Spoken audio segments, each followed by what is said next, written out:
Happy 2024, successful people. Welcome back to the Ironfire Success channel. I'm DK. And I'm Mo. Thank you to our subscribers. And if you're new to our channel, welcome. In this video, we're going to show you how we installed this feature wall above our fireplace in our great room. Using no glue and no nails, easiest feature wall ever. Check it out.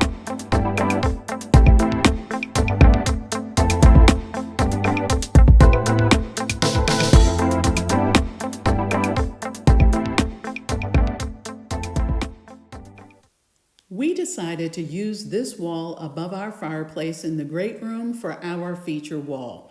The wall is not enclosed, meaning it's open on both sides. So we had to think about that when planning our project. If we were going to put it on a wall as our kitchen cabinets are in between two walls, that gives a little bit more options for exposed sides. We bought these 3D wall panels from Art3D that we found on Amazon. I'll put a link in the description box to the exact model that this is. This is very light, thin PVC plastic that we're going to be able to stick to the wall using double-sided tape, no glue, no nails. You can make multiple designs with this particular kind of wall panel, and we decided we wanted ours to go in this direction. That way, if we had to cut anything, the cut edge would be along the ceiling and not on the sides. Next step was to measure to see how many wall tiles we can get from side to side and top to bottom. And they're 19.7 inches each. They do come in different sizes though. So now that we know we'd have to cut some off the top, we also made account for that by buying some border.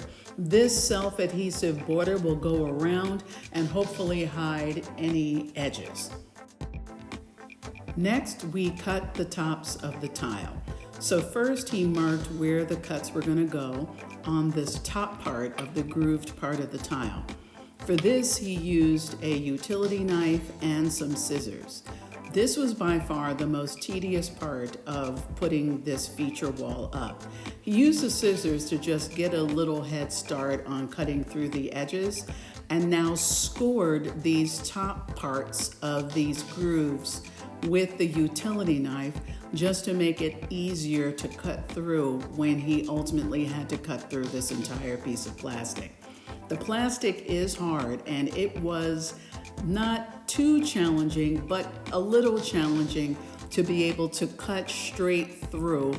We wanted as straight as edge as possible, but the fact that this was going to be along the ceiling, we didn't have to worry about it that much. But we do want to let you know that this part was a little time consuming and not quite so fun. Once we finished doing that though, what we did was took the wall panels and taped them together using some painter's tape. That's because what we're gonna do is put these up on the wall just to make sure they fit and see how it would look before we finally attach them to the wall. You don't have to do this step, but we just wanted to do it to make sure that we knew how it was gonna look. Then we took some double-sided tape, not the permanently sticky one that we're gonna use, but this is kind of semi-permanent double-sided tape. And we then put each one of these 4 wall panels up on the wall so we could see how it would look. This is one of those that we put up. Once we finished putting up all 4 and we were satisfied with the design, we moved on to permanently put them on the wall. We put up the first one so that way we'd have a starting point. We used this double-sided tape, which was very sticky, and that worked so well. First, we put some on all 4 corners of each wall panel, made sure that they were all level. Then it occurred to us that we needed some in the middle too, just so it wouldn't buckle out. This is something that could be a one-person job, although while Mo was sticking them to the wall and making sure they were level, I was prepping the next wall panel by putting the double-sided tape on the back. Once we got finished with this first row and made sure that all was well, Mo moved on to putting up the ones up top.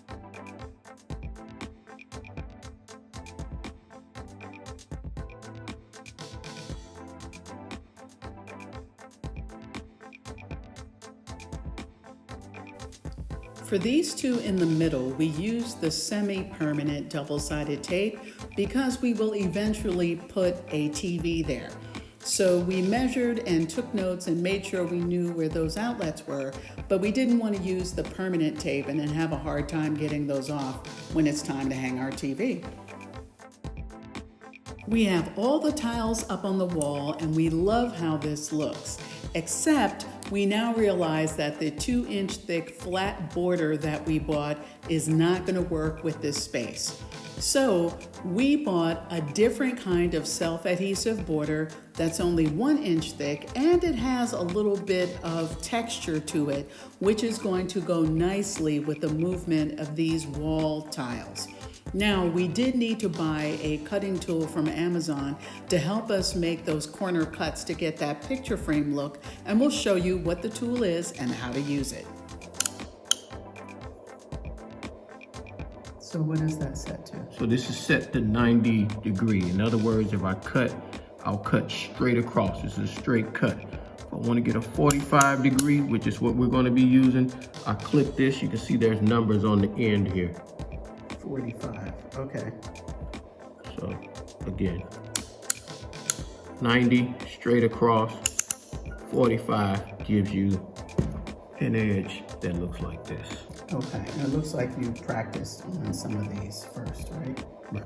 So okay. As you can see, I do a 45 degree angle. This is the cut I'll end up with. Okay, so you have that slanted.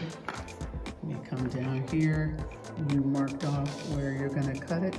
Yes, and whatever you're cutting goes right up against this. So you see I have it pre-marked. Here, I have this resting right up against it. And then, boom, I'll go ahead and make my cut.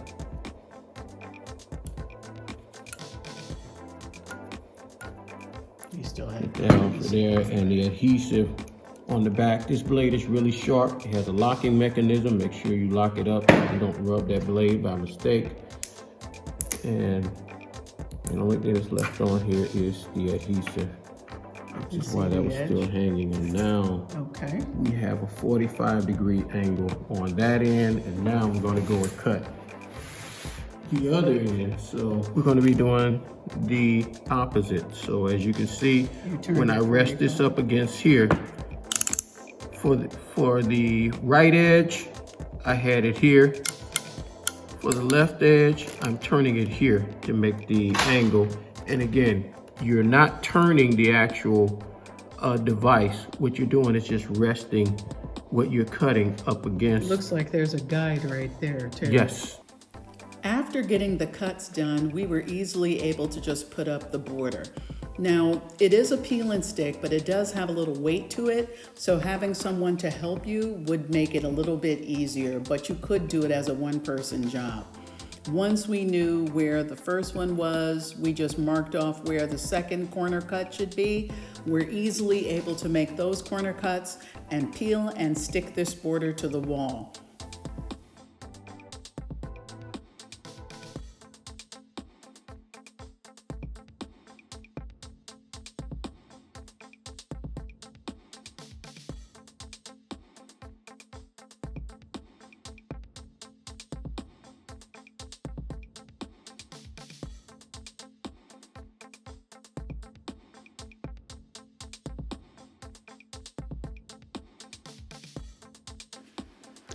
All right, and now here we have the finished product.